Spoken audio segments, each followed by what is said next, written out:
Hello, everybody. It is the King of Anime podcast. How are you guys doing tonight? I'm joined with my co-host, Everything Animated, and it's your boy Sasuke the Savage. EA, how are we feeling today? Feeling pretty good there, how we Sasuke. Feeling pretty good. It's a Monday. It's a short rotation because we only got three shows to talk about. Yeah, 3 deep. And yeah, overall, it's the beginning of a new week, a new era, Yeah, so to speak.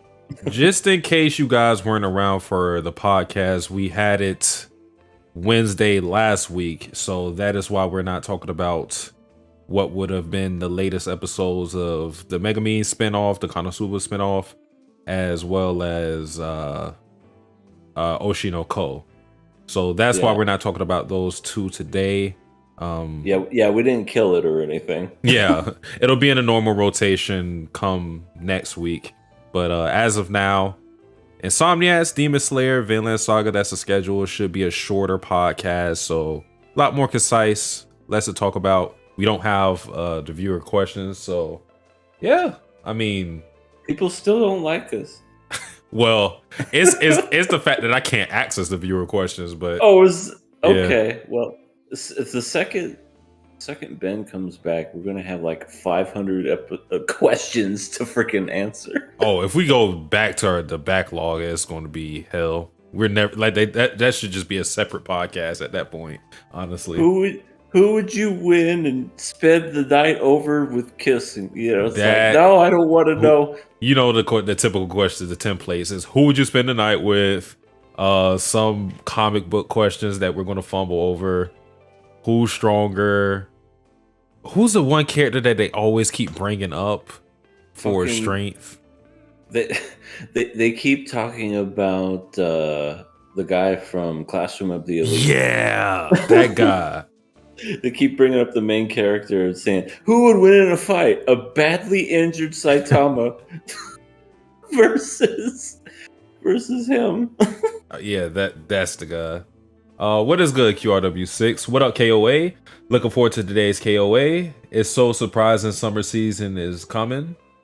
Philip in the chat, what's good, Philip? How could you kill Oshinoko? Well, you know, everything has been pretty good this season. I don't think, even if we had C here and we were doing a regular killer pass thing, I don't think anything would have been killed at this point.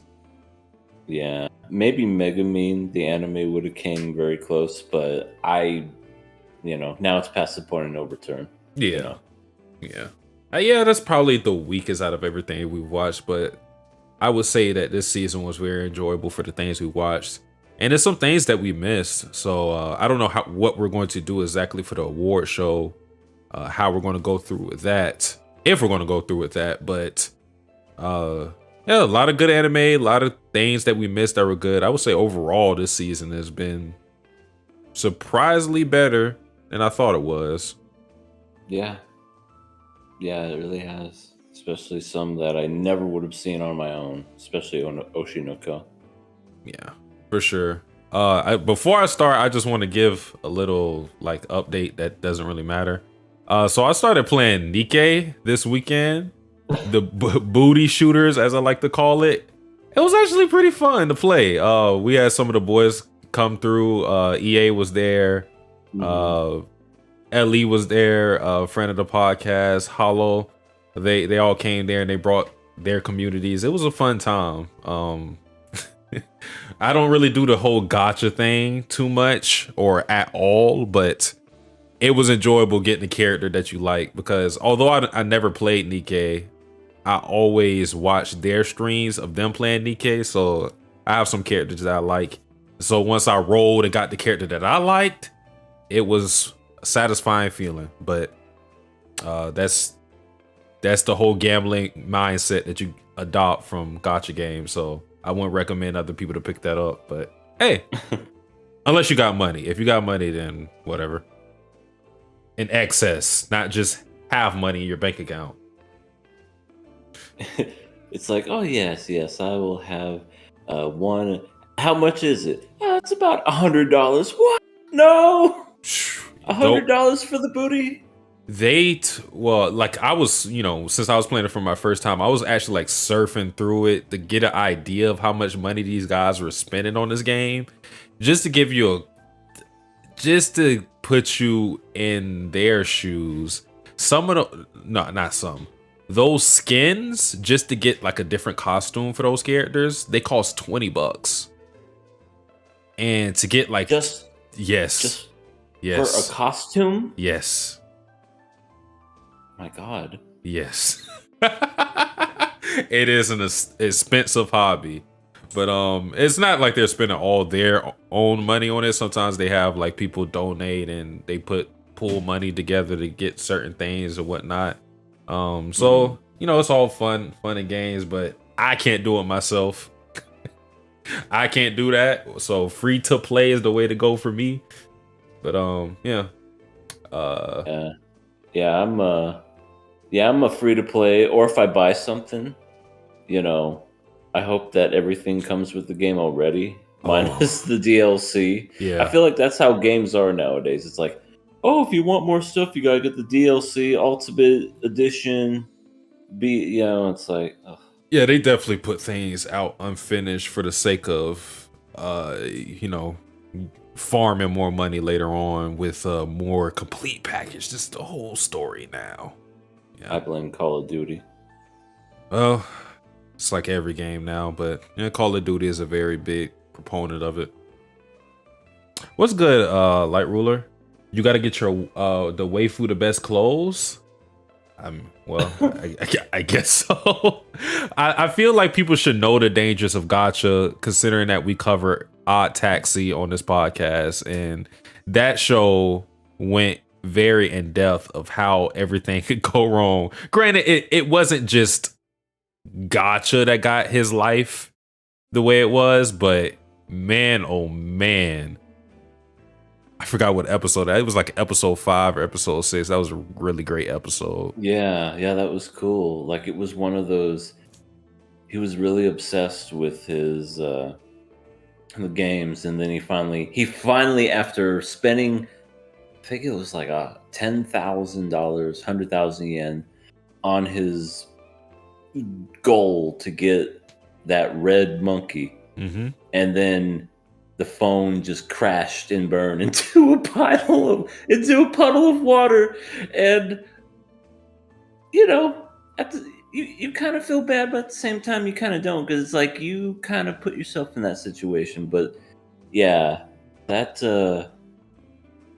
if you have an addictive habit and in personality, that gacha games are definitely not for you. Yeah, definitely take a step back whenever playing those games. You don't want to make that everything. Cool to play it, but you got to stay a little detached from it as well, because it is the kind of design for you to spend money. So always keep that in mind. Yeah. But we're going to get into the show. So as scheduled, or well, kind of just to inform people that may not be aware of what's going on. King of Anime is a podcast where we talk about our seasonal anime. So for this summer season, we cover Insomniacs at the School, Demon Slayer, Vinland Saga, as well as Oshi KOA and Megami the Anime. And as I said, we're not talking about it this week because we covered it Wednesday last week. And we're also covering Fate Zero, but since this is C's show and he's not here, we're not talking about it currently. But with the format of the podcast, we kill our past shows based on whether we like whether we like it at that point. And we kind of do it by like every 3 episodes. So ever so often we get to the killer pass stage, and yeah. But since it's only me and EA here, we're not doing that. That format has been forsaken until C comes back. So that is KOA. But yeah, first show to talk about is Insomniacs at the School. So, whoo, EA, you don't know how long I've been waiting for this episode. How long? Since when did I catch up with the manga? I feel like I caught up with the manga at episode 4 or something around that. I've been waiting for this episode for so long. And keep in mind, this isn't even what I perceive to be is going to be the best moment in the show. But let's just address the elephant in the room. So Magari and Ganta did it. Yep. They fucking did it. They are no longer virgins. Yep. Fourth base. Can't believe it. Or Home run. 3.5. My bad. Fourth base is hand holding. Oh, that's right. He kind of like fell at the finish line. Literally. Literally just fell into an ocean because he was like, I just got kissed by a girl, and oh my, don't walk out, you're gonna hit it. Oh shit, into an ocean. Yeah, he was trying to get isekai. Wouldn't that be funny if that's what began him being isekai, was him getting kissed by a girl that he loved, and then all of a sudden, no, I'm in ReZero. What the hell? That's what they should have an isekai with a plot like that. Instead of them getting hit by a truck, somebody just gets they finally get what they want. They get a kiss or something. They get dazed, and then something happens to them tragically. Instead of just having like the main character be like a loser MC who never goes outside, grease on his t-shirt, neck beard. Mm-hmm. Why can't the person ever be like very successful? I think that would be different. The closest we got to that was Slime Daddy. He at least had like a career, like he had stuff on his PC, but I think he was all right adult. Mm-hmm. And then he just got stabbed by some random mugger. Yeah. What a way to go. Terrible. But yeah, Magari and Ganta kiss. Were you surprised by that? I kind of was, but at the same time kind of not, just because I knew when he was starting to get into his feelings and talk about why he has a hard time sleeping, and then the second he was putting on his glasses, I'm like, something's gonna happen. It just, the way that it was framed and the way that it was going, I felt like something was gonna happen, because you weren't looking at her reaction to him explaining it. Mm-hmm. I didn't know what it was gonna be, but then when you see her leaning in, yeah, I did a fist pump into the air. I was like, yes. That was going to be my second question. So how did you actually feel about the kiss itself in terms of how it developed? Because it's not what you typically would see a kid like. Well, first and foremost, you usually see the kiss in like the last episode or something like that. So true. We broke that trope, and then it usually comes after a confession, and it kind of came with a tender moment where he's being vulnerable and talking about what led to his trauma, or at least trying to talk about it. Mm-hmm. So how did you feel about how it developed? I thought it seemed very genuine and real in a way, like not anime tropey, not so much in a way where you're left just wondering what's going to happen next. It was all very natural.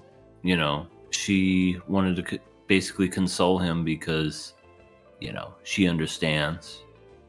So what better way to make someone feel better than to give him a kiss and show him how you feel too. It's basically like, I'm here for you.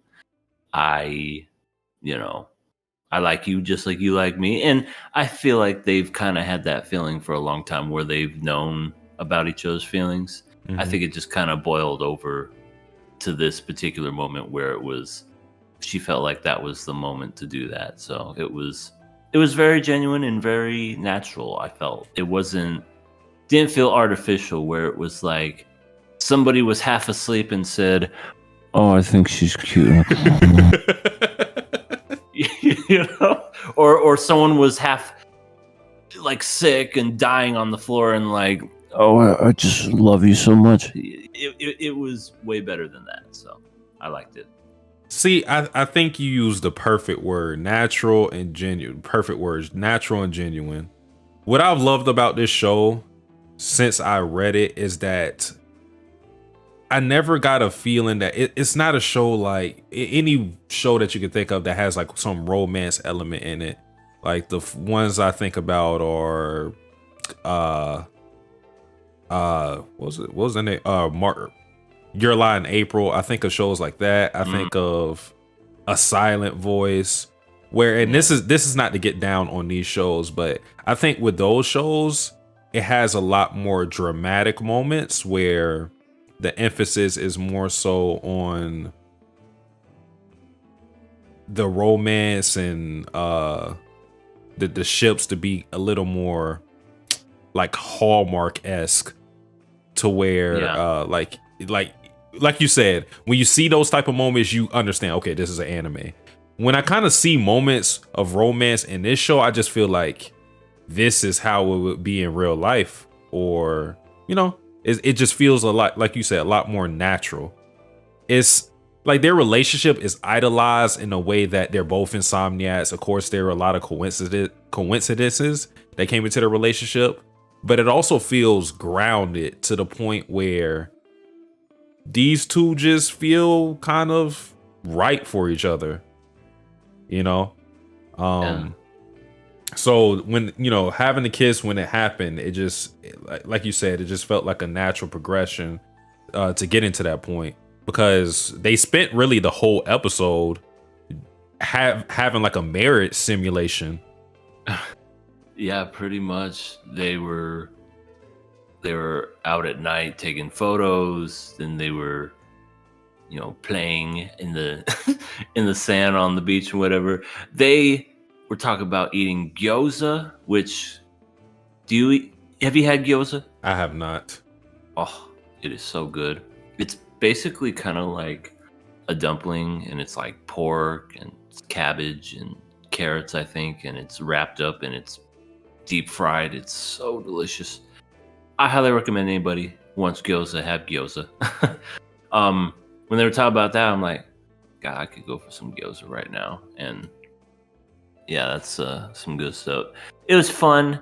One, I guess, touching back on the tender moment of Ganta kind of like letting down his guard was animes do this so much where whenever things get emotional and they start crying, I call it they overcry, and it's that whole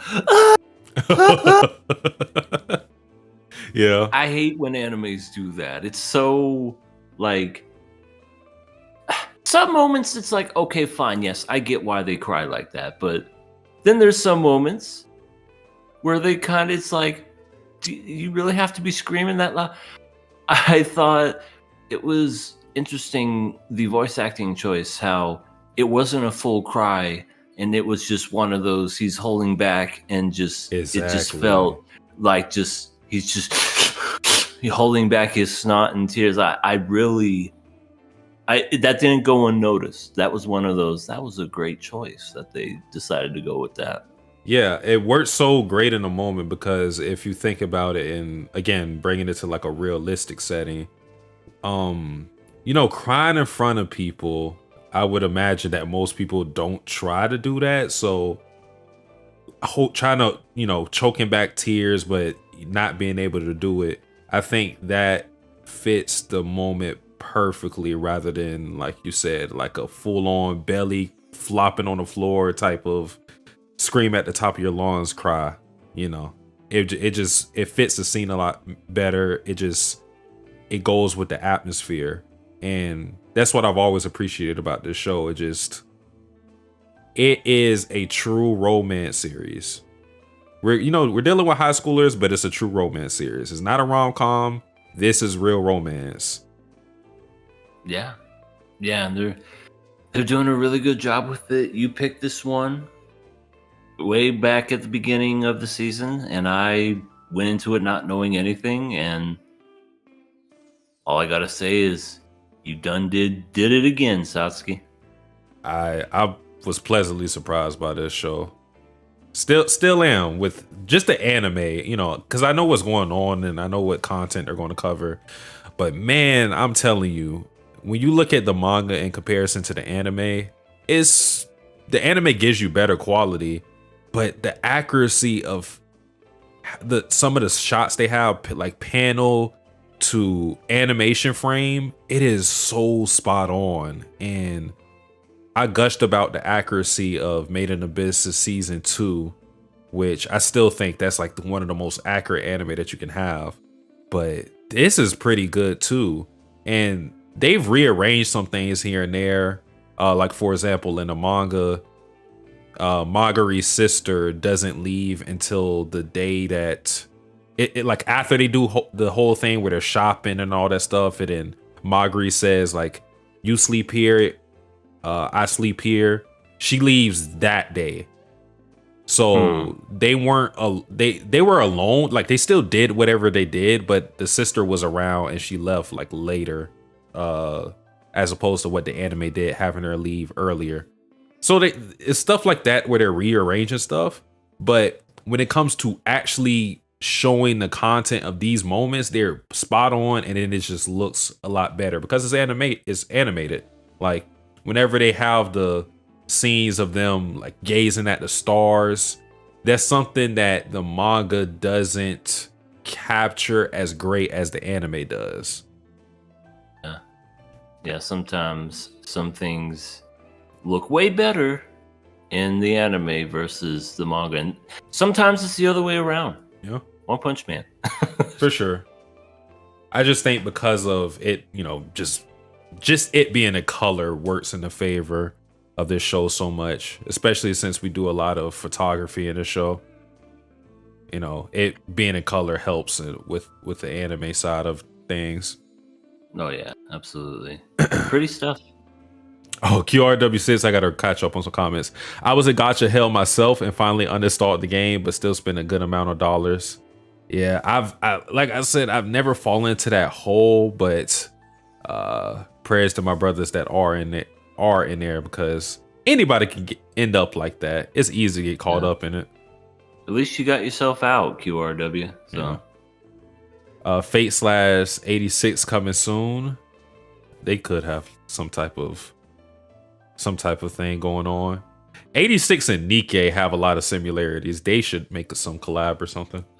I noticed the same thing when I was watching it. I was like, this kind of reminds me of 86, but with more boobs and ass. Yeah.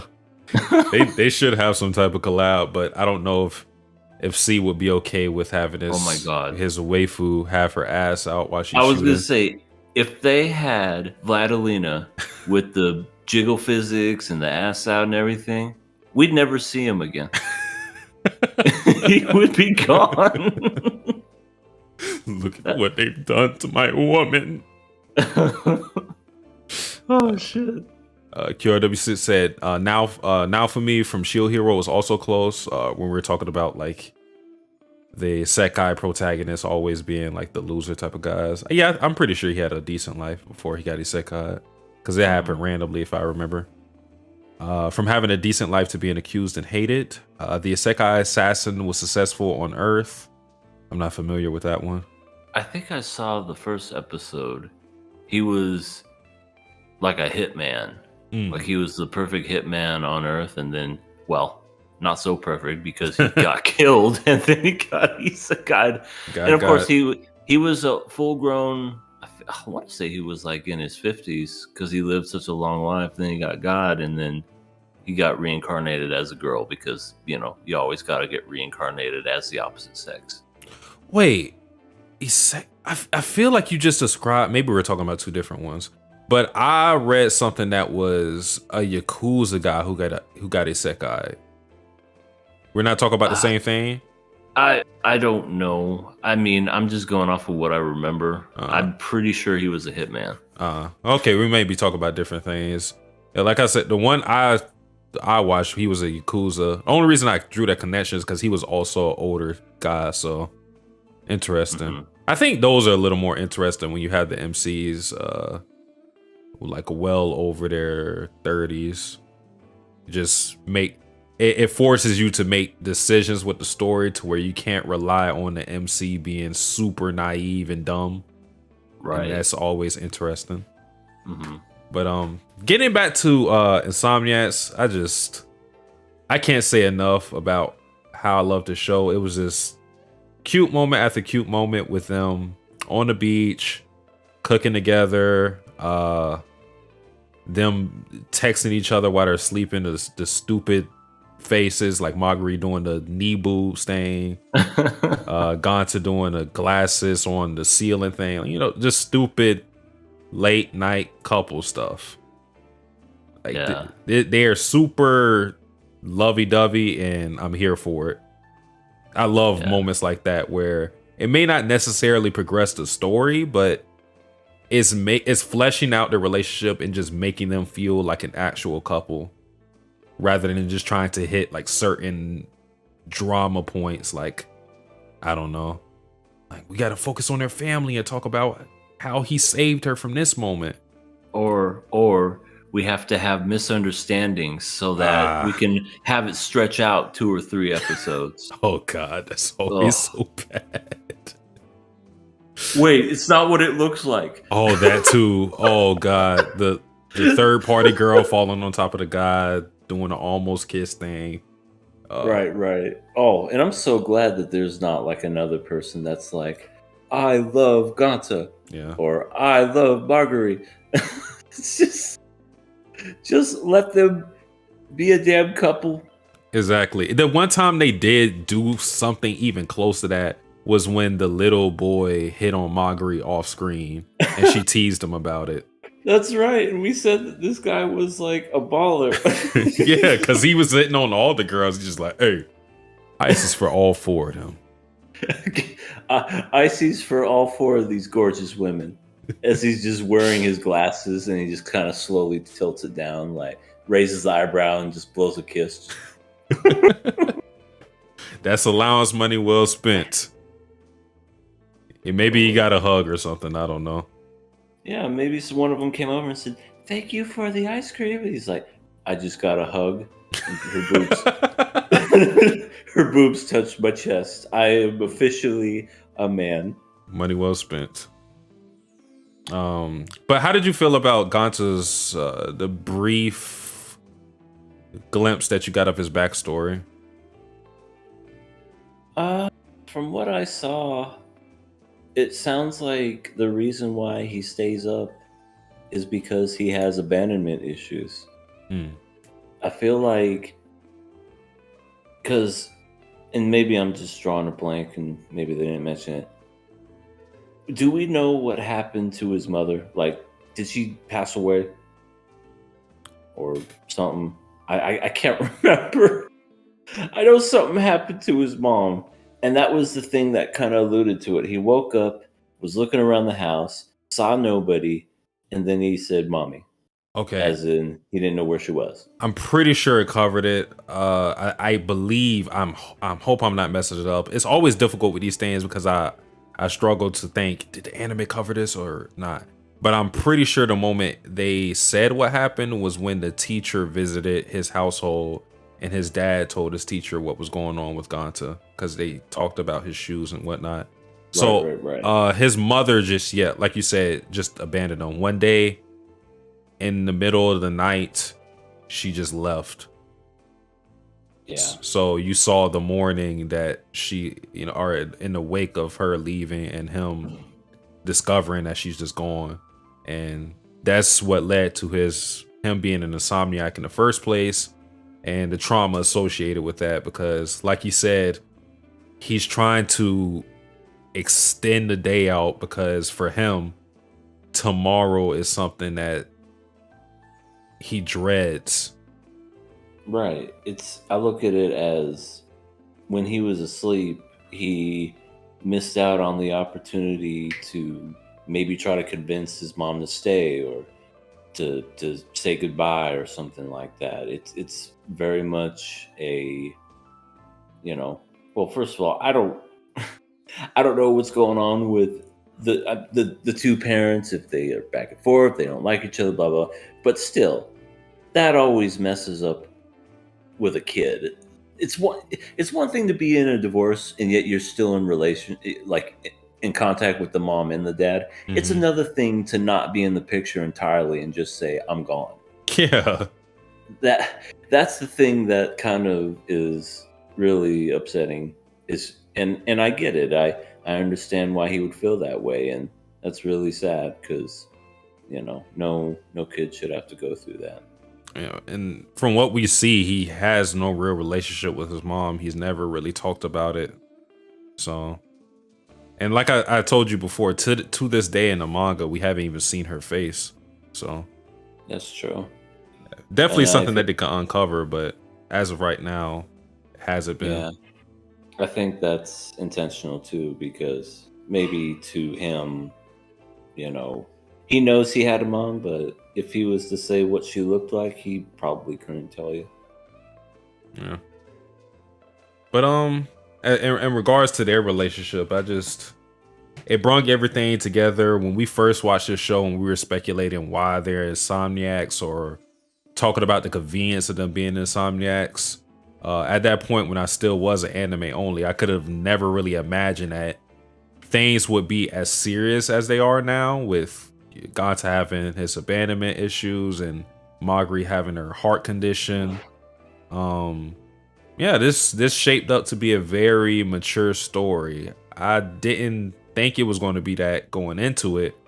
I guess I was a little confident that it was going to at least be good because I saw the score on my anime list for the manga, but I didn't think it was going to resonate this much with me. I really enjoyed this show. I don't think it's the best thing that we watched because Vinland, but I think it's a very great second. Yeah, it's definitely a surprise, a good welcome surprise of the season for sure. And I thought the same thing. I thought the show was going to be a rom-com because, well, the first two episodes we get the cat eating the teacher's lettuce. Yeah. And I just assumed, okay, oh, and they're going to be awkward, and oh, they both all of a sudden have insomnia. What are the odds? It definitely had the makings of a typical anime that you've seen thousands of, but it had it definitely has done a lot more. And to be honest, maybe if I did the whole 3 episode rule with this show, maybe I wouldn't have stuck with it. And if that was the case, I would have not because it was bad, but because of the fact that it would have been the same thing that we've seen dozens of times. But if I wouldn't have given it that chance, I would have missed out on a lot. You know And what? I'm glad I stuck with it. I think with this show, because it's not unique in its setting, but I think it's unique because it's not exactly unique. And this is what I mean by this. With a lot of rom-com that are coming out today, it's kind of falling into the isekai trap where isekai are so outrageous they all feel the same. Like, I just got reincarnated as a dildo and now I'm going up your mother's Do you see that they're doing one where someone's get reincarnated as a vending machine? Yeah, that's what I mean. It's just they're so ridiculous. They kind of blend into each other in their pursuit to be different. They're lumped up in the same category as stupid isekai. And I think with Insomniacs, in this pursuit to just be realistic and have a more mature take on romance, it separated itself from other romance series because it's just, like I said, even though the setting and none of the characters are wacky, like nobody has like crazy colored hair, there's nobody with a fang, like there's not like crazy over the top characters, but because everything is grounded, it's kind of etched out, it's a space for its own, being unique in its own right without being unique. Right. There's not a kohai messing with senpai. Yeah. Like all that typical stuff that you would usually get in a rom-com is it's odd, but it really works for the series. And yeah, and the only character that I would say that has kind of outrageous hair is the senpai with the white hair. Shiromaru. Yeah, but other than that, it's pretty normal and pretty grounded and pretty good. I enjoy, other than that one friend that looks like Shizuku. Yeah. I can't stand that character, and I hope she gets impaled on a railroad spike. Oh my god. Jesus. I mean, yeah, I mean, she is the worst character. I'm not gonna fight that. Let me read what QRW6 said. I just only remembered reincarnated assassin into aristocrat, but I wish I got more of the assassin life because we got a basic isekai where he has to prepare to kill the hero. That's unfortunate. That kind of reminds me of what were you gonna say, EA? Because Oh, I I'll was kind of gonna change the say topic. I think that's why I stopped watching it, because I was like, oh, one of these. Okay, well, whatever. Yeah, that's kind of that sentiment is kind of why I started disliking The Devil's a Part-Timer, because it had an interesting setup, but then once I got like 3 episodes into it, I kind of realized the MC isn't really Satan. He has the background of Satan, but he's not Satan. He kind of just Satan. Yeah, he just kind of turns into a generic MC after the first couple of episodes, and they kind of fall back on the setting of him being Satan when it comes to his relationships, but his personality and his knowledge of the world doesn't apply in this new isekai world. So you don't get interesting moments where he's finding out about stuff. Like I said, other than the first episode, you don't get interesting bits of him being like confused by certain things because of him being Satan. Is kind of thrown to the wayside by episode 2, and yeah, it kills his setting. Then QRW6 goes on to say this is where in today's time we call the lesser tier isekai junk food isekai, because we know what we're getting as long as it's entertaining. Smartphone is a good example. Yeah. Oh. Yeah. So many isekai now, so it's just a matter of nowadays it's a matter of do I like the main girl? And that's what gets people into watching a lot of these shows. Waifu. Yeah, gotta have your waifu character. But is there anything else you want to talk say about Insomniacs before we move on to Demon Slayer? No, it's definitely the surprise of the year. I enjoy it very much. I echo those sentiments. So, with that being said, Demon Slayer, Season 3, Episode 11, the finale. Where do we start with this? It was 52 minutes long. Yeah, very long. Okay, so do you think what you got in the episode warranted the length of the episode? To be honest, no. I personally feel like there were some things that were, and maybe it was different in the manga, maybe it was 2 pages for all I know, but it seemed like they drug out some scenes way longer than they should have for dramatic effect and whatnot, and it worked, and at some points it didn't, because, well, I guess I should say spoilers for people who haven't seen the latest episode of Demon Slayer. We're going to go into it, so definitely watch that before you listen to what I'm going to say. But we have Nezuko. She's no longer, well, what the fuck is she? She's a demon, Yeah. But now she's resistant to sun, which would have been an amazing shock, except we have a character named Genya. And I feel like that, to me, what really made me confused, because I was like, isn't Genya part demon too? And he seems to be alive, and everybody's like, oh, Nezuko, how could you? It's like, Genya's standing over there in the corner like, dude, I've been a demon before. Well, I think, okay, so, and this is on the show because I don't think they've properly explained this.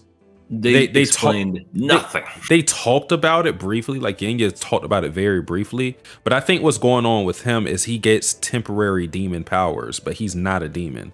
From consuming the demon's flesh, he's able to temporarily become a demon, but he isn't a demon like the way Nezuko is.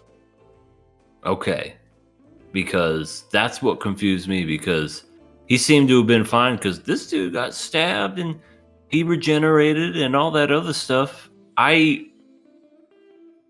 honestly thought like maybe he was part demon, but again, I feel like the show didn't explain it all that well, but it definitely was a shock. I I don't know why all of a sudden now she's just like normal-ish. I mean, I guess they just had to throw her out in the sun and she would have turned normal. Yeah, I don't quite understand it now because the way they explained it, at first I was thinking maybe it's just something that she always has had, and we just didn't know because of course they're going to protect the demon from sunlight. So they Right. wouldn't have, they didn't go through trial by fire because of course they wouldn't Right. put Nezuko in that danger. And I get that, but there was also the freaking tier, like upper moon demon number 4. He was running around without his head cut off in the sun and didn't die. And I was like, how is he still alive? You know what I mean? Like, I was literally like, everyone's surviving in the sun all of a sudden. Why is this not being explained? I know I'm nitpicking, and if there's fans out there, I get it. But I'm just looking at it as a story perspective. I've always understood that demons turned to dust when the sun came up. And we have a demon running around with its head cut off in the sun. You know what I mean? That's why I was like, why is he not dead? I understand Nezuko because she's a miracle baby. Okay, that's fine. But I don't know. It was just really, the ending to me just felt really weird. The animation is definitely some of the greatest in anime I've seen. It's Ufotable definitely went all out for this season for sure, and it showed. Yeah. But it's always like a movie quality. At this point, it's kind of just a given with this show. I just think I agree with mostly everything that you said.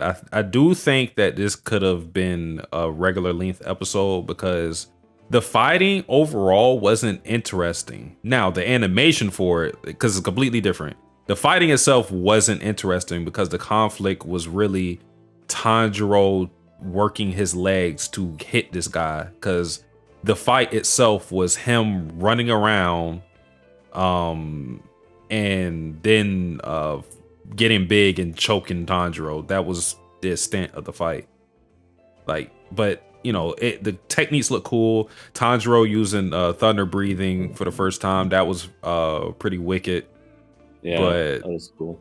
Tanjiro's take, it was like pretty one-sided in terms of my enjoyment of it. And you kind of need a real conflict on both sides for it to be interesting. Or not, but so I think if we cut down on a lot of those type of moments, it could have worked out. And then of course we had to get his backstory. It was brief. Thank God. Thank God. I told you he got one, but the other guy got nothing. And his backstory was lame. I didn't even know where they were going for. Right. He's like, my hands, they're moving on their own. And then he becomes a demon because his hands can't keep control of something. I don't know. It was so dumb. I feel like other demons' backstories were way better. Hell, even some Hashiras were way better. But no, his was like, my hands, I can't help myself. Yeah, I was so confused by that. My thought in trying to make sense of that was, I don't know, maybe because he has all these different personalities. He has like DID, dissociative identity disorder, and like he has moments like mental lapses of where he just isn't himself, and other sides of his personality does these things. But again, I'm okay with filling in the blanks for some things, like being subjective, but they didn't give us enough for me to really even go that far. It's kind of me reaching for things. Right, exactly. And I feel like that was the other thing too. Like the previous season, we got the brother and sister. That made sense. That explained why they were two demons in one. this person had fucking 6 demons in him, and we're supposed to be like, well, that's just who he is, cha-cha-cha. You know, it's just like, can we have a little bit of context? No, because I seriously thought maybe he had like brothers, and maybe he was like the youngest, and he always got bullied, and maybe he had to like pick up the slack or something. I thought that would have been kind of interesting, but no, it was just one dude who's a schizo. So it's I don't know. It's kind of a lame demon, to be honest. He was destined to be a demon because he just looked like that. That was the craziest thing about his backstory. Right. I was like, wait, you mean he's always looked like that? Yeah, this is some demon form. You're just built like this. He just has a fucking tumor shooting out of his forehead.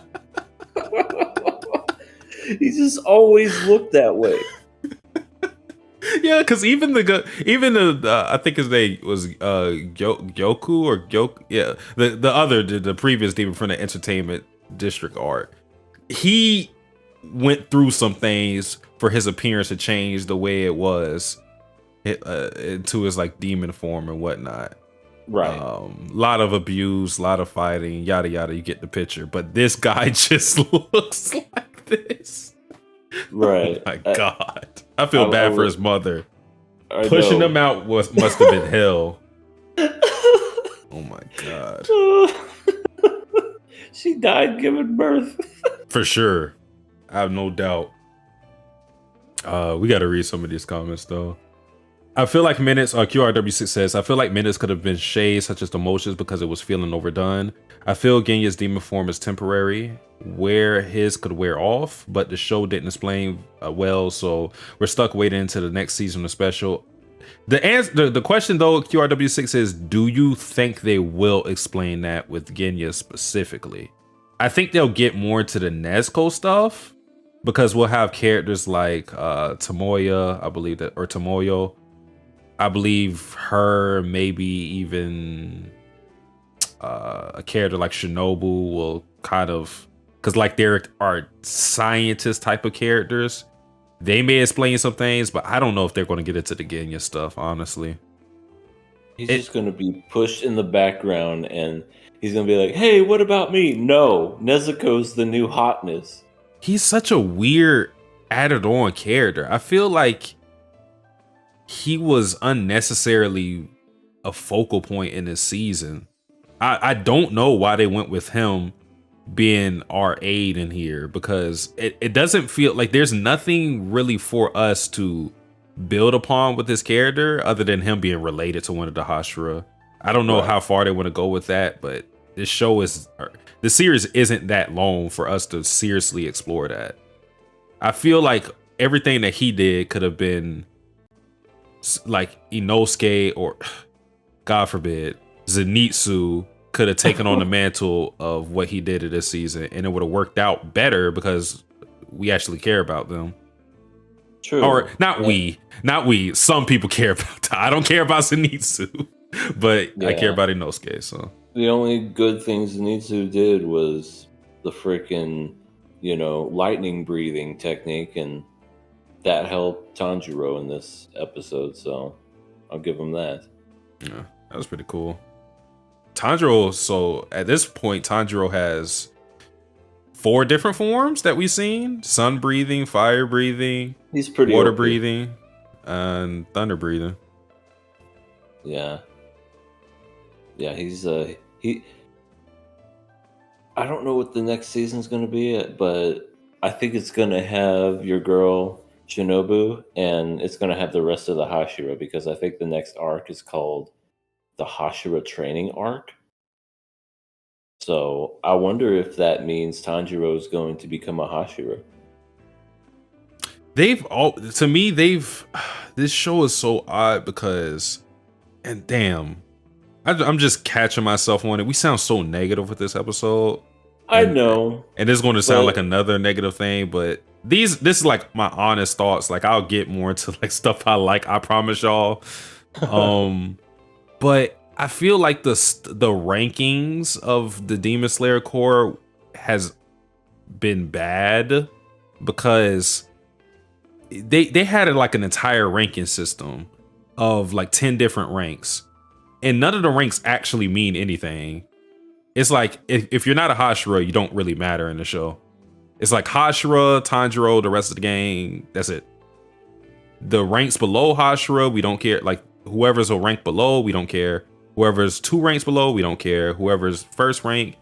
So it's only like the rankings only really exist to give us an idea of Tanjiro's strength, or at least the respect that he gets. Because he's very strong to be even contending with these Upper Moon characters. So is he Hashira level? I would say maybe a step below that, but I don't know what a step below is. Because like I said, those characters don't matter, and we never see them. Yeah, that's true. I mean, he's been involved in fights where he's taken them out, so I would assume that he's like fringe Hashira, if that exists. A Hashira Jr. Yeah, but like that, because I don't know what's the gap between Hashira and a step below it.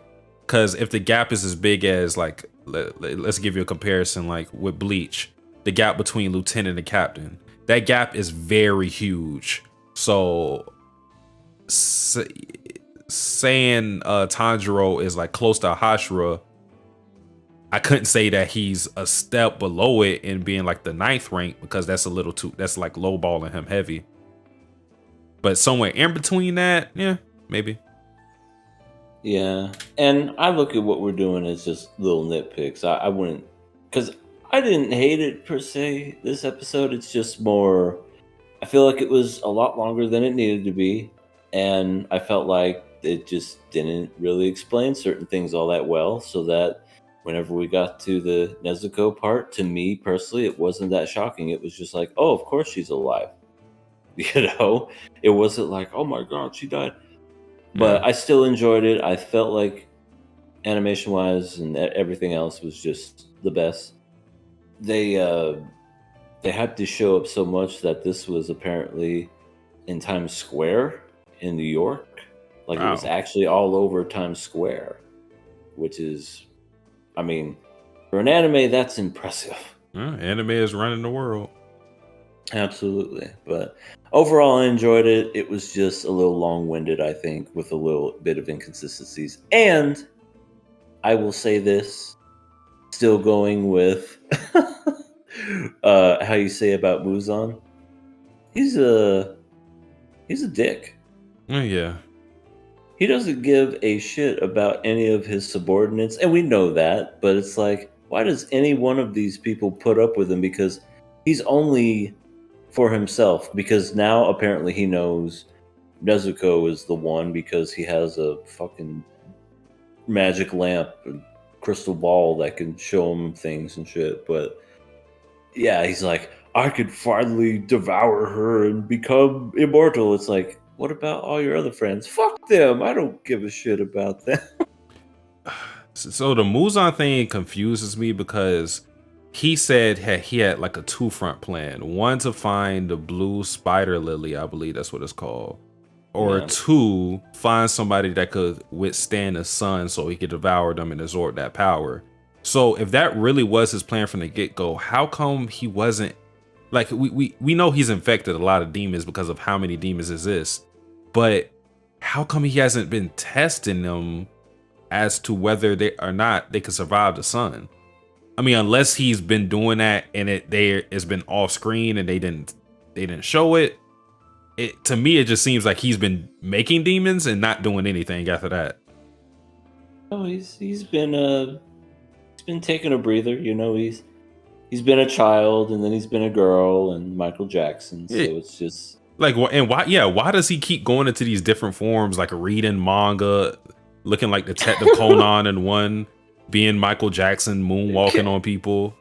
Can we talk about how those maids came into the room? One gets beheaded, and the other one's just like, "You killed. It's like, fucking run! What are you doing standing there? Just run!" Oh my god. We also got his backstory or whatever. Oh So the yeah, dude. doctor feeds him a cup or gives him a cup of w- blood tea. I don't. What did he give him?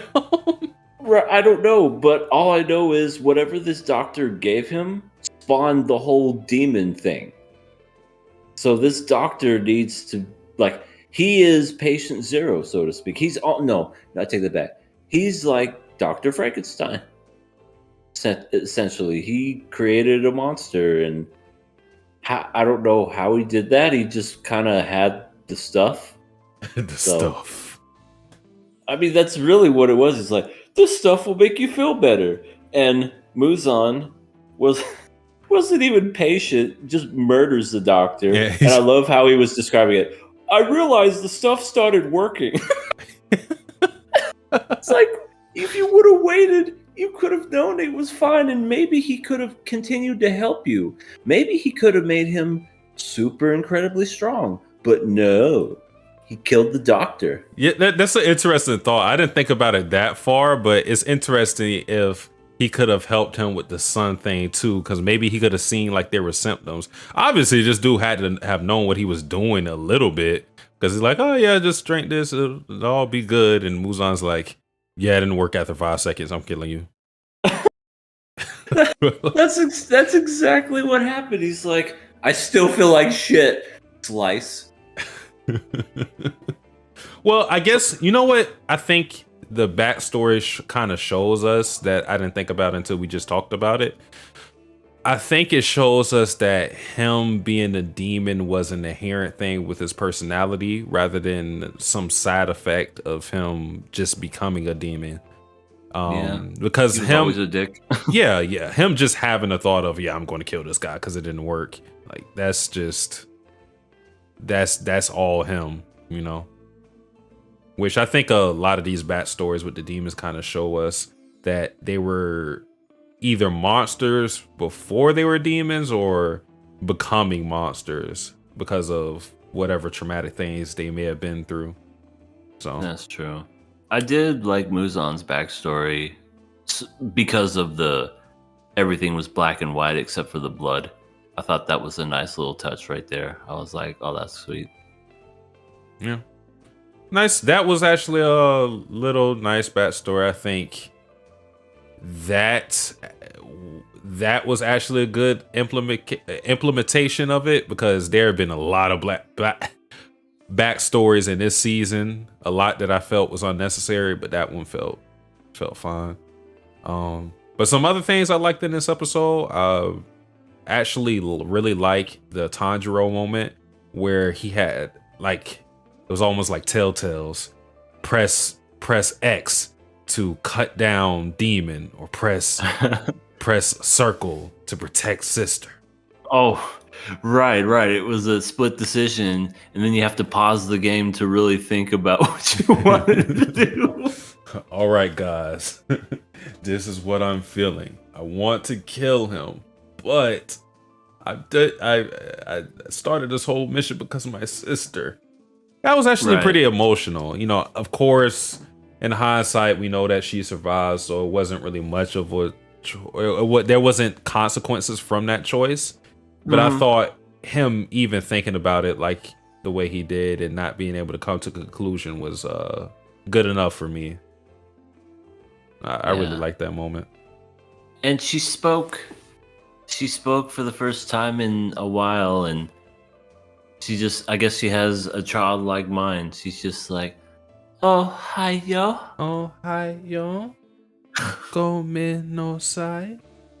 I want to eat your blood. Wait, what?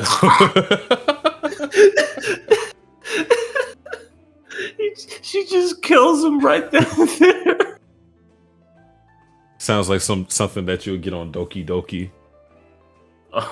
Oh, geez. It's like, will you accept me as your girlfriend? Yeah, I will. Ha ha ha. Stabs herself in the chest. That's basically what? how the thing went too. That was Oh so my surprising. God. I was literally like, I said yes. Why did you do that? Doki Doki is fun.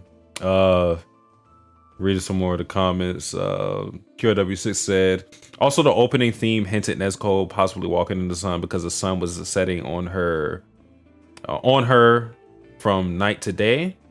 Philip says, I missed the news on SSS4 this morning. Did anybody get it? I don't know what SSS4 is. Something season 4? I don't know. I don't know what SS is. We're old. We don't know what some of these abbreviations are. We're like still stuck in like the LOL rolling on the floor era. So yes, we got the announcement right after the finale, but we don't know. We don't know if it's a special leading to the season because of the length of the next arc. Muzan can see and hear the thoughts of his demons, yet he just has absolute control. Yeah, that's why he had his like ear tapped to everything. Okay. I think only Tomoyo and the boy she's with, as well as Nezuko, they're the only ones who have like their links cut from Muzan. So he can't keep surveillance on them. And the reason why he was able to know what happened with Nezuko is actually, that may be a plot hole thinking about that. Because it makes sense that he would know certain things because of the other demon, but the demon died before Nezuko survived. Mm-hmm. So I'm actually thinking about that. He shouldn't know that Nezuko survived, because as far as I know, he can't keep surveillance on Nezuko. I'm pretty sure Tomoya said something about that. Tomoya. And also, you would think, like, if he did have tabs on her and everything, wouldn't it be just a little suspicious if one of the demons you created was actually fighting against other demons? Wouldn't you want to do something about that? Nope. I got manga to read. But you know what I mean? Like, wouldn't that be a little interesting to you? It's like, let's see.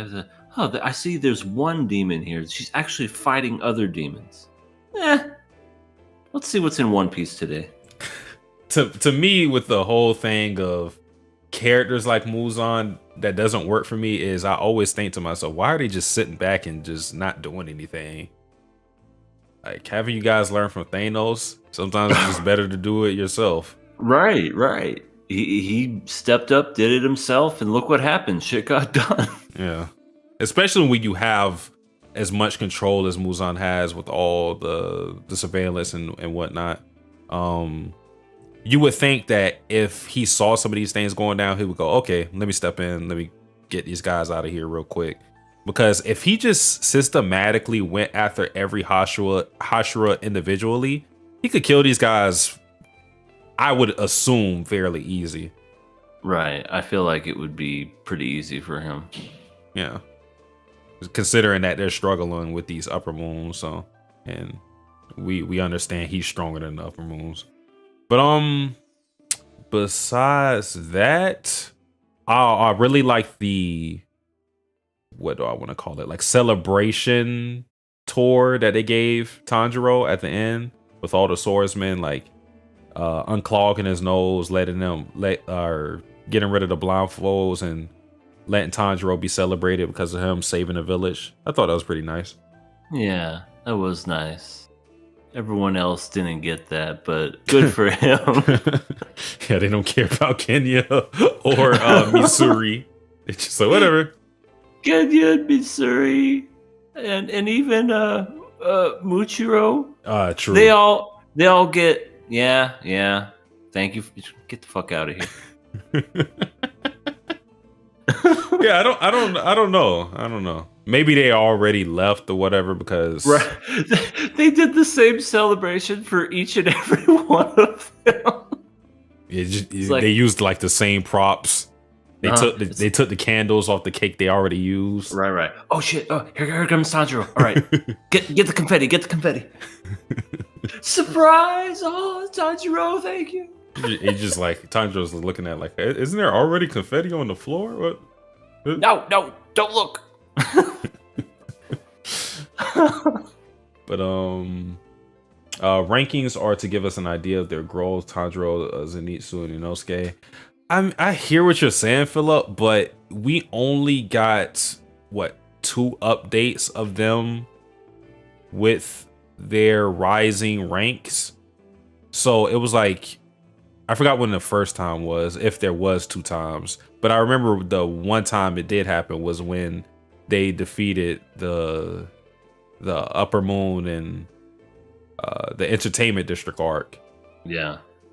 Besides, and like I said, the rankings doesn't mean anything to us because we don't get a good idea of what it actually means because we don't see other characters in those roles have extended fights.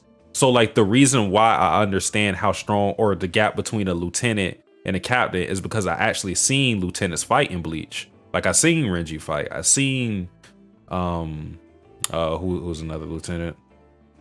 Is Rukia a lieutenant? I think Rukia.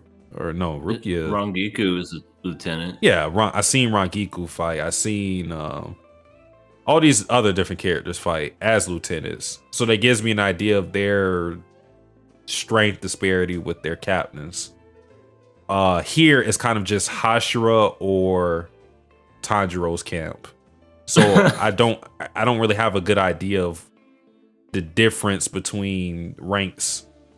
So it makes them getting those new ranks. It's kind of like, yeah, they got stronger, but I kind of could already just see that without them like upgrading their ranks, you know?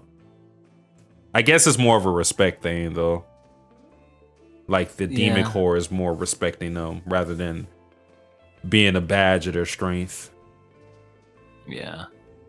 Yeah, overall I enjoyed this arc. I feel like the entertainment arc was better in comparison to the the Swordsmith Village arc. Yeah. I don't know. To me, the Swordsmith Village arc, it felt like the stakes were definitely not higher.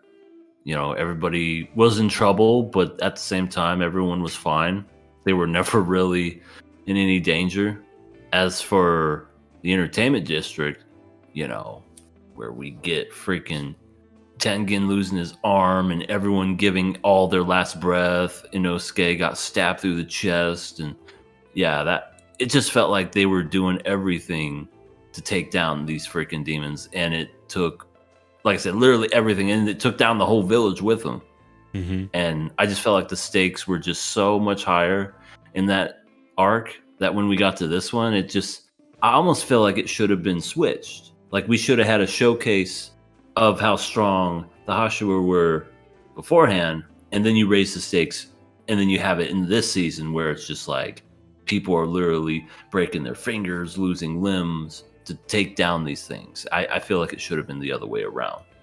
Yeah, I think like the issues that you're talking about is a product of this series not being as lengthy as other shonen series.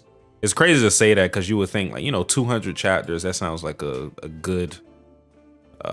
It sounds good for a series. Sounds like the correct amount of chapters that you should have because you don't want to drag on for too long. But I think this series doesn't establish certain things for us to feel like certain moments are earned. Like you said, a lot of the times with the Hashira, we learn of their strength, we learn of their characters whilst in the fight, rather than getting that type of stuff before the major fight.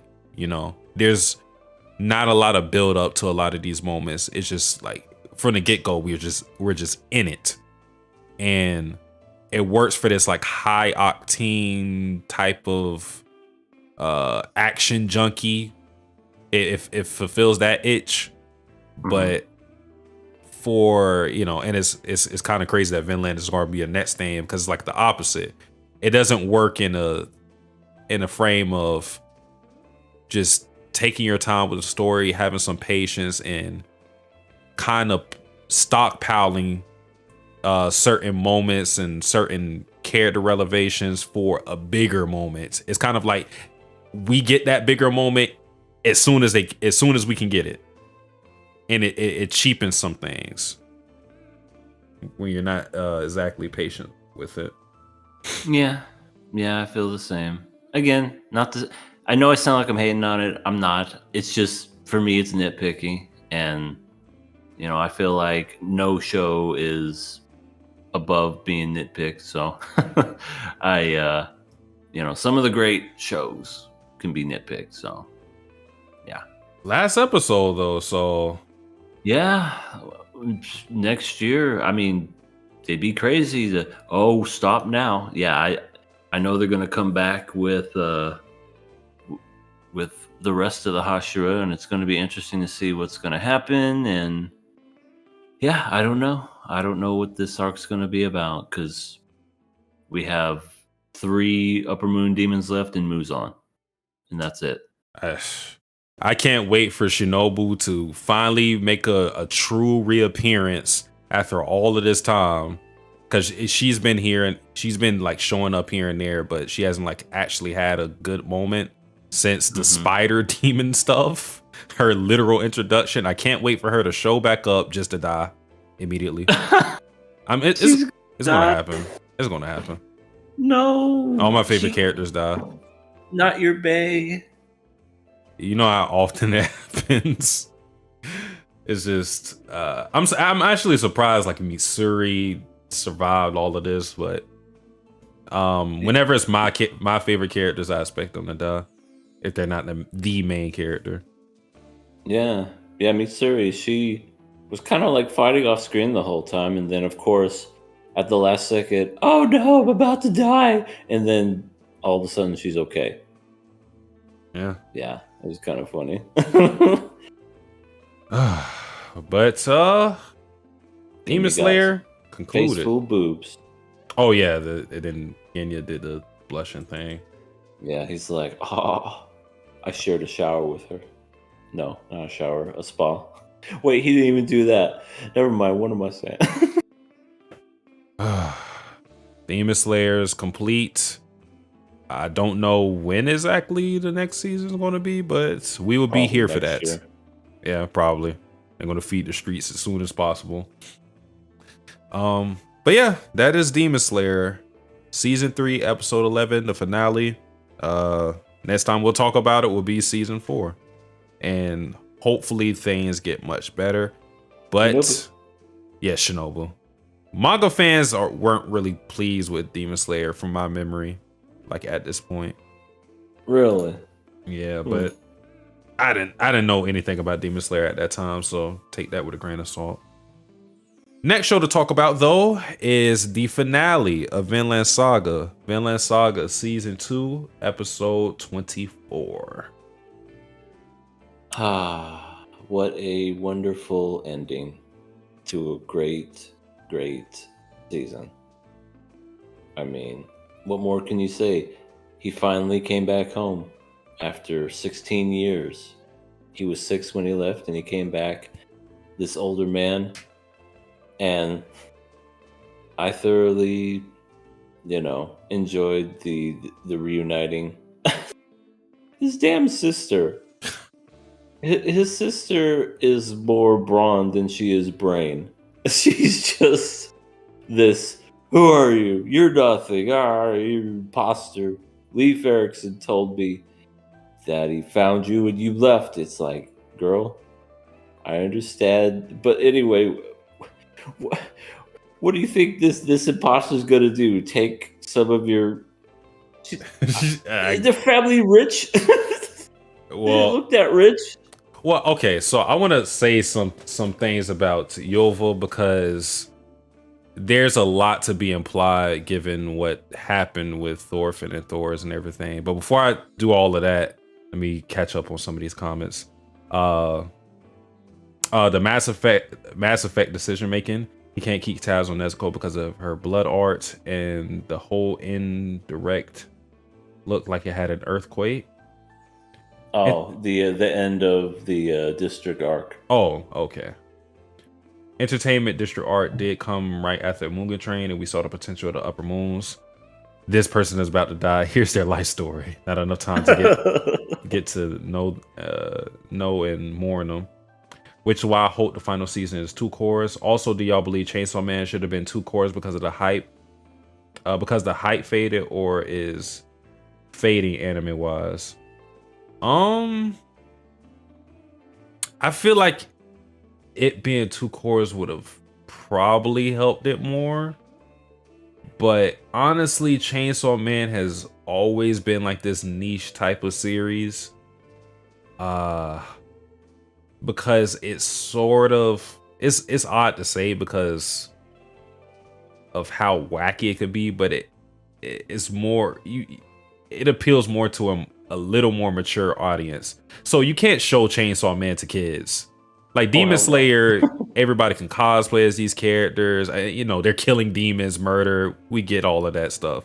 But Chainsaw Man is a little more, whenever you get to like the sexual side of stuff with like Makima, some of the things she does, Himeno, some of the things she does. And when you have a show like that doesn't really appeal to kids and like early teenagers, it's kind of hard to get up off the ground. But because I'm pretty sure like the Blu-rays or whatever didn't do that well in comparison to his peers. But I don't know what'll work for Chainsaw Man. I feel like it's inherent in the content of the show, but I don't know. What do you believe? Yeah. Well, this is coming from a guy who didn't read one page from the manga. I feel like the anime series was so freaking overhyped that when I finally saw it, I was wondering what the hype was even all about to begin with. That was until episode 8. And then I kind of was taking it back a bit when I was like, okay. But and C has said this too before, where I feel like manga readers are at a certain point with Chainsaw Man that, you know, they know way more and they're in a good spot, versus if you just go into it anime only, you don't really know all that much, and there's probably going to be more to come, and that might steer people away who are anime only people. All I know is I wanted to kill the show multiple times until until that episode 8 came, and then I was like, okay, why couldn't this have been first episode or whatever? But I do agree that it's a very niche show. It's for a certain type of fan, for sure. Yeah. It doesn't have super mass appeal. And that's kind of just like Fujimoto's writing. Appeals to a certain demographic. QRW6 said, I feel like mature rated anime do have it hard to be popular still. You can't get the kids involved. Yovo literally inherited the strength of Thor, so surpasses the height of him. Thorfinn being constantly on the battlefield, not having enough food to eat probably kills his height. So okay. So that was one thing I was going to touch on. Yova, like, she is Thor's daughter. They talked about, I think her name is Helga, Thorfinn's mom. She talked about how Thorfinn is Thor's son, but no, Yelva is Thor's daughter. Oh yeah, strength alone for sure. She is. Like I said, she's all brawn and very little brain. Not to say she's dumb, but she's very much impulsive and really short to react. She just does the fists first versus, thinking things out. Because Thorfinn now is more with the brain and talking things out, while his sisters, I want to beat people up first and ask questions later. She literally punched Thorfinn, and then they have the moment where he like flies in the air, and there's a picture of Thor's in the background, like not Thor's her father, but like Thor, the god. Thor, the god of lightning. Yeah, and then Thor, like imagine, like I know this is a gag thing, and you're never gonna beat like violent female character who's doing this like punching gag. You're never gonna beat them. They're way too overpowered. I don't care who you are. You could be the final villain. You're not gonna win in that situation. But think about all the things that Thorfinn has been through. This is the same guy that got punched by this bear-killing Joms Viking 100 times. It hurt, but he stood up. He was still standing in the pocket. He didn't get knocked out. And he gets punched one single time from his sister and cannot stand up drools and is knocked out. Yeah. Yeah, and the kids were like, "You're so great, Mom. No wonder you whooped his ass." Yeah. Yeah, I mean, shit. If she would have known he was a slave, she would have gotten him out a long time ago. Maybe. Freaking A. Snake wouldn't have tried to fight her. She would have been like, "You want a piece of me?" He's like, "Oh, nope, just take him." Where's my little brother? Oh my god, that would be. Now that's a different story entirely. Vinland Saga, more like Yolva story. It would have been cool, but I don't know like how far they're going to carry or how serious they're taking their strength into account. Like I said, it's a whole gag thing, but Yeah, I get it. but she still is pretty strong because the thing I want to touch on is kind of why her personality is so rough and rugged. For one, she's always kind of been like this. This was something that we've seen of her even in season 1. Mm-hmm. If you remember when he buys the slave for the 8 sheep. Yeah. She's the one that speaks out against that and is being a pragmatic one who's like, you're paying 8 sheep for a slave. You got to just leave him or whatever. And some people may say that speaks to her just being like mean spirited. But like I said, that's more a pragmatic thing. Her being more practical and thinking on a cold and calculated front rather than just being a bad person in general. So that carries on to her adulthood and how she acts. Like we saw her like grabbing or haggling with the guy at the shop and grabbing him by the collar and doing what she did to Thorfinn and all this other stuff. But a lot of her personality is a product of her having to be the breadwinner in that household, because you have to remember Helga is sickly. She lost her father randomly and she lost her brother randomly. So she's the eldest in the household with really no way to fend for herself. And she just has to step up and be the person to take care of her mother. And eventually, I'm sure her kids.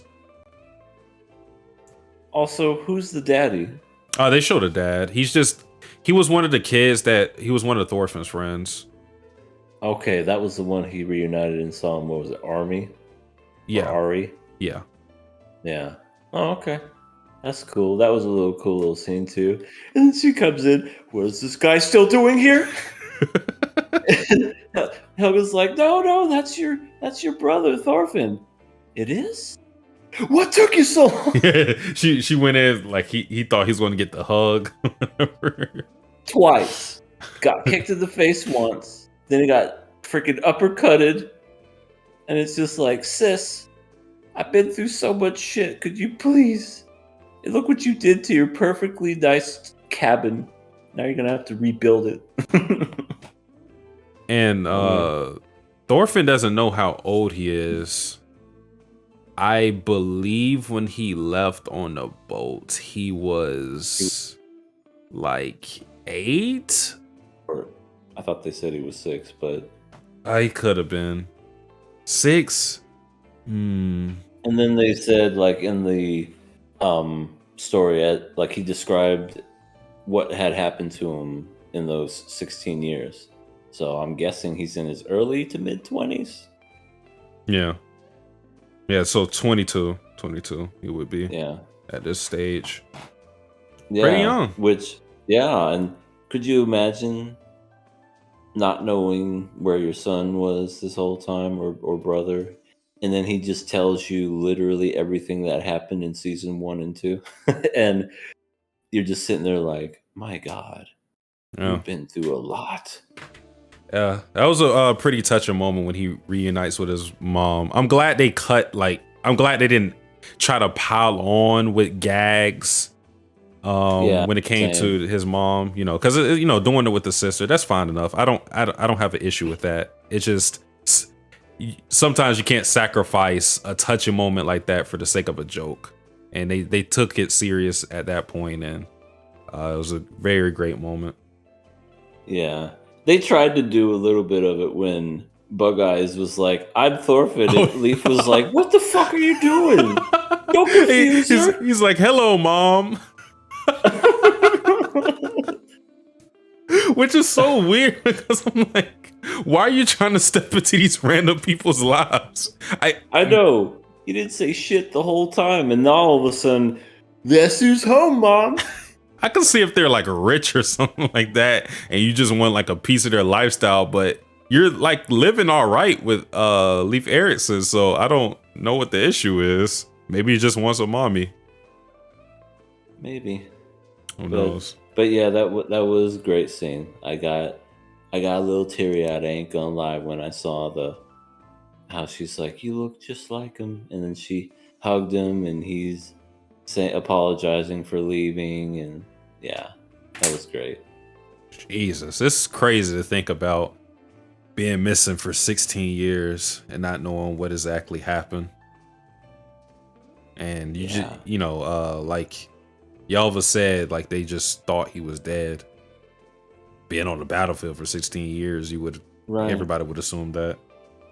I mean, yeah, I would have assumed that a long time ago, but you know, that's definitely a shock to see your child come back to you a man. You know, it just you basically didn't get to see him grow up, and now you got to play catch up. Yeah. The mom is she doesn't really get too much focus, but I like her. Good mom. She welcomed Einar with open arms and said, you know, since Thorfinn calls you brother, you're my son, which I really liked. Yeah, that was great. Yeah, made him feel welcome into the household. So like his transition to being like Thorfinn's best friend is pretty seamless. You know, they readily accepted him. Yeah, and that's a guy who also went through quite a bit of shit. Maybe not as much as Thorfinn, but Einar lost his mom, lost his sister. Now he, I guess, essentially has a new family. Yeah. So the mission now is to find a place with no war in Vinland. Yeah, and they confirmed season 3, by the way. Yep. The story continues. And apparently, well, Leif is going over like some of the things they need. Of course, he's just saying we need money. We need to raise money, and he's going to help. So they're actually going to try to put this stuff into motion. I mean, his job is complete. He, I mean, what else is he gonna do? I guess he figured he's like, I'm old now. Might as well keep going until I can't go no more. Yeah. I mean, because Bug Eyes is like the same age as Thorfinn, so it's not like he has to take care of kids anymore. He's adventured, I'm assuming, like almost everywhere. He's old. Like he doesn't really have. He doesn't have to do anything else. He's accomplished so much at this point. The dude could retire and he would be totally fine, but he's gonna keep going. Yeah. And so now he's going to be, I guess, a proprietor of finding Vinland with his knowledge of raising funds and putting all this stuff to motion. Because, you know, Thorfinn says that he's going to do all this stuff, but he doesn't know what the hell he's doing. No, the guy can barely read. Yeah, so he's going to need a lot of help. It can't just be him and Einar just trying to figure things out. Like, they talked a big game, but there's a lot more into this whole country building thing, I would assume. Not that I've done it myself. Yeah, the only country building I've ever built was in Age of Empires, the PC game back in the day. That was all I've done. All I know is you build wood, and then you get wood, and well, everybody gets wood. But you know what I'm trying to say. Yeah. And then you get gold somehow. You get wood and get gold. QRW6 says Hell's Paradise is in the same boat as Chainsaw Man. I like that they confirmed that Thor's and Thorfinn are John's Vikings. I'm annoyed no one asked Thorfinn to become king of John's Borg. I don't think he would have wanted it anyway. I don't want it. She's Right. my queen. But, at least with Thorfinn, that character-wise makes sense. Jon Snow, he has every reason to be king. Yeah, it's not like King's Landing doesn't need me or anything. Mm-hmm. It's not like all these other kings are like pieces of shit and terrorizing the North. Let's not forget about that. Yeah. Who cares? Right. Let me just yell at this dead ice dragon because I've given up. He really was like just running around in that war. Yeah, I know. He wasn't being strategic. He wasn't trying to gather anything. He just threw down his sword and was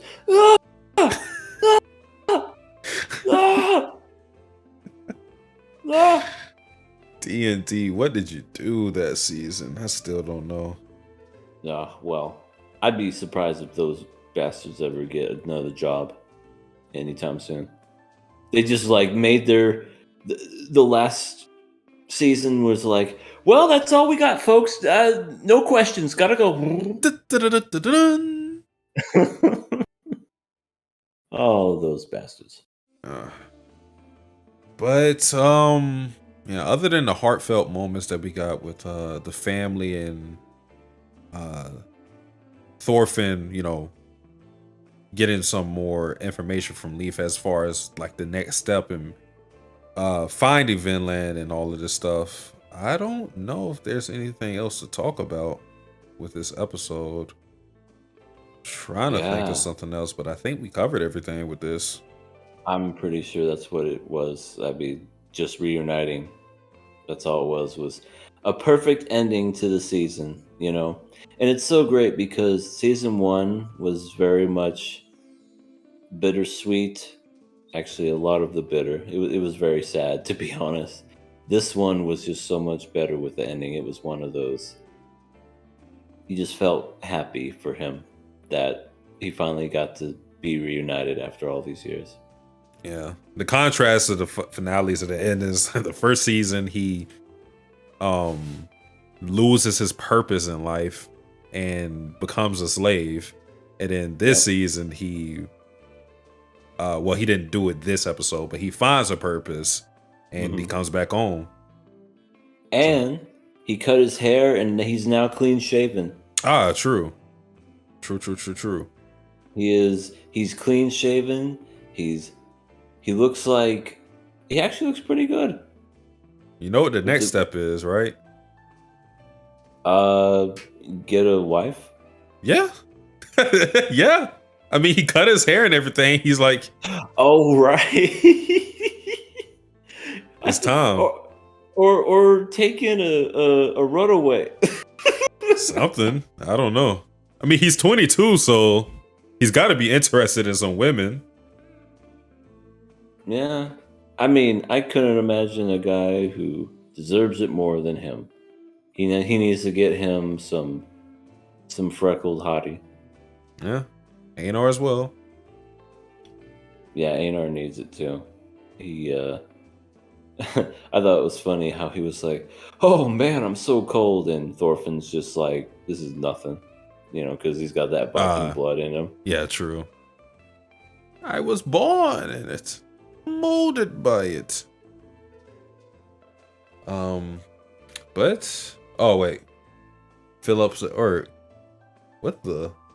It's weird. I can't see it in the YouTube chat, but I'm looking at it on the actual That must stream. have been blocked or something. Let's see if I switch it to the live chat. Okay, there it is. D&D or trust fund babies. Goldman Sachs. They can print their own money. I don't think Thorfinn has ever thought about women. Maybe when he was a kid, but I don't remember some of the stuff when he was a kid. I mean, he will. He will now. Now that he doesn't have any distractions.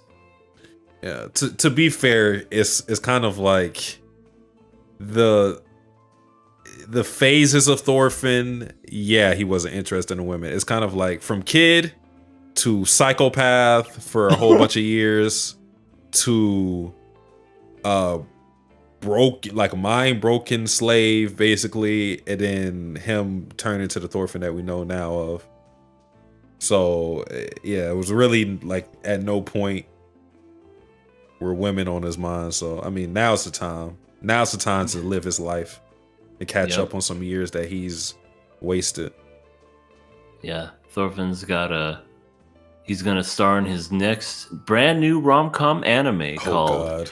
I Was Once a Slave and Now I Shaved. And now I'm back. And found me a wife. And now I'm back on the market. He's gonna get him some Fang Tsunade girl with red hair. Oh God. Yeah. Oh my God. Like Eris from oh God. Mushoku Tensei. Thank you. I was thinking Mushoku. I was thinking Rudy show. But yeah. Yeah, get someone like that. Be a Sindura and everything. Huh. I don't want to be with you, Thorfinn. And you know that's coming back in like 2 weeks, by the way. Oh, you're right. And I think Rudy's like a teenager now. I've always had mixed feelings about that show, but hey, we're gonna be watching it again. Hey! You heard it here first. I don't know all the shows that we'll be watching, but let me think about it. Next week. We still have 2 more episodes of Insomniac, but yeah, we'll have Insomniacs. We'll have to finish the Megami anime, and then let me see what's left with this series coming. Excuse me. Do we have 2 or 1 more episode of Oshinoko? I think it's 2, right? I think so. Let me see here. Yeah, it's 2 because with last episode we left off on was 9. Yeah. So Konosuba's last episode is this Wednesday. And then where's Oshinoko? Oh, that's what it is. It's called, the English translation is called My Star. What? Really? That's like I've never heard the English translated name. Apparently that's what it's called. Called My Star. Huh. Yeah, we're still going with Oshinoko. That sounds a lot better. It's like that one show or manga that you really love, and then the English translation, Change Soldier. Mato say hey no slave. Change Soldier. It's just or this not the same type of thing, but the other manga I read, it was dubbed by the fandom as Ranger Reject, and then they came with the original translations, and then they called it like Go Loser Ranger. Like, no. No. Okay. Well, Light Ruler says 2 episodes left for Oshinoko, and that's probably because they like skipped a week because they had to catch up or whatever. So yeah, they're gonna be finishing later. That was that what is it called? The recap episode. Yeah, in the middle of it. And you know, when they do recap episodes, that means that it they need time to catch up on the budget. Yeah. So we'll probably do awards 2 weeks from now, because by that time everything that we watched in this season will be finished, barring like no delays or anything like that. It'll be the last episode of Insomniacs and the last episode of Oshinoko. So yeah. Light Ruler says Ares best girl. Cap.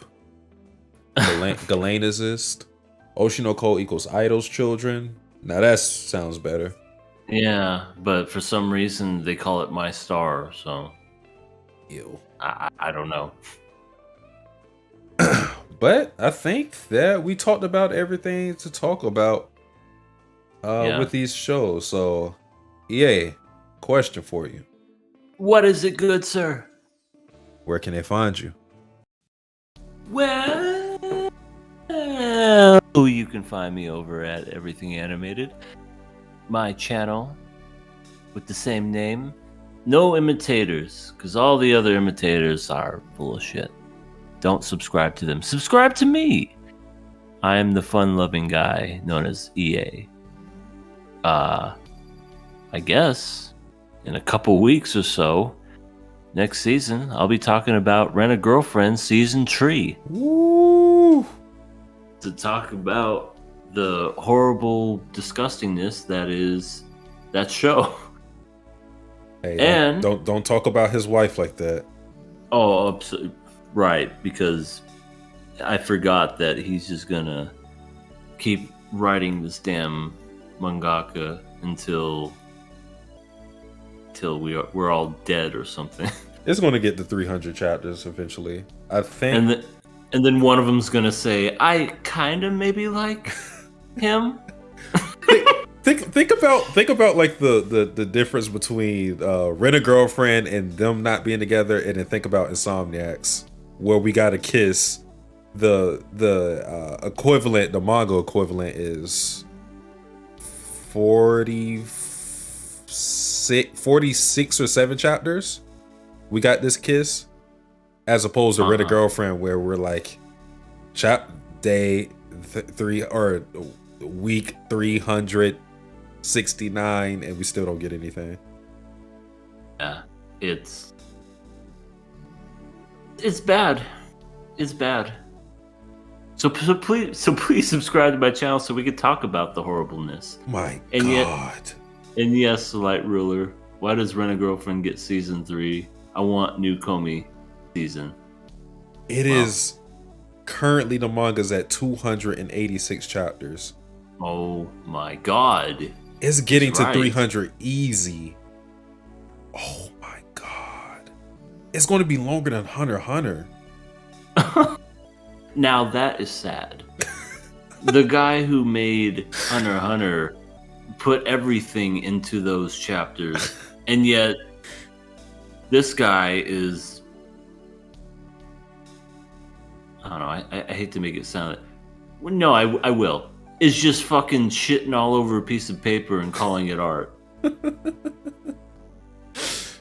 Oh man, I mean, well, at least we get good content of you guys talking about it. I will be there for those streams. I got to get my Chizuru, my mommy, my Ruka content.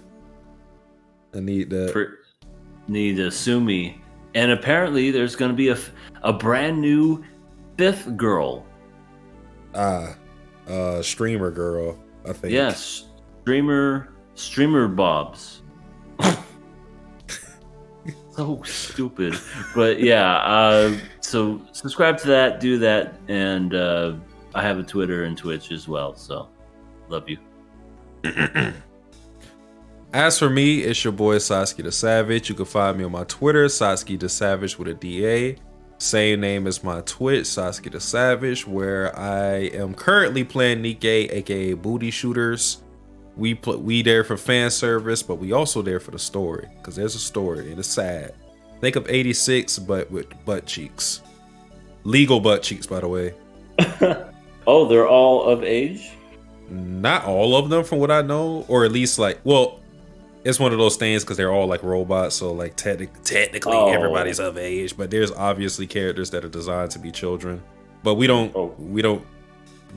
delve into that type of stuff. You don't got to worry about that with me because I'm not playing with no children. So, but I'm playing Nikkei currently until I get my desk, and once I do, then I'll get back to the other games I'm playing, which are Ace Attorney, Justice for All. I think that's the second one. Ace Attorney, Pokemon, not really, and Persona 5 Royal. Those are the games I'm playing. Subscribe to my YouTube channel, Satsuki the Savage, Satsuki the Gamer, where I upload my VODs on Twitch and edit them and make them more concise and whatnot. I've been planning some videos on my main channel. That Yumiko one have been planning for so long, but I kind of want to change that up, so that it'll get there when it gets there. But I do want to make a video on Insomniacs on my main channel, which shouldn't take long at all. So Nice. Be on the lookout for that. I'll probably do it as soon as the anime ends. So I look forward to that. yes, it should be good. Should be good. Let's read some of the comments before we head out. MC is ranking up a whole lot of rental fees. Apparently he has the money, or the Riz, as the kids say. 86 gotcha game win. I don't think it's happening. See, not because like it won't make money. C's not going to allow it to happen. Yeah, he'll come down from the heavens and say, "I do not allow Vladilena to be used in this sort of display." Don't sexualize my waifu. Satsuki the lolly collector. Okay, I think it's time to head out now. All right, guys. Appreciate you guys for watching. KOA, same time, Monday. Be there, be swear. Appreciate y'all. Bye-bye. Johnny.